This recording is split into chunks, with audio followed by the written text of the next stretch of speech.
ल ज्ञानी भएर बस है। यस मैले अलिकति त्यहाँ चिसिक्कै केही सुन्यो भने म त आउँदिन नि फेरि। ल के ल त्यहाँ जे पाए त्यही बोल्ने होइन, मुखमुखै लाउने होइन फुपूहरूसँग।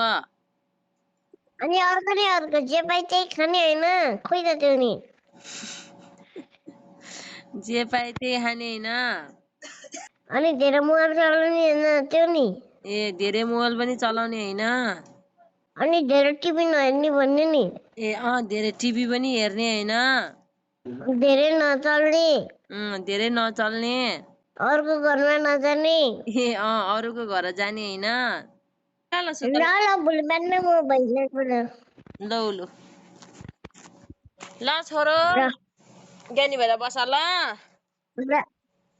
ल तिमी मम्मीको ज्ञानी छोरो हो। मम्मीले भने मान्नु पर्छ, फुपूहरूले भने मान्नु पर्छ, बजेले भने मान्नु पर्छ, बाजेले भने मान्नु पर्छ।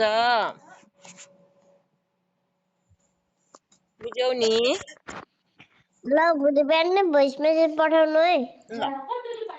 ल के ल।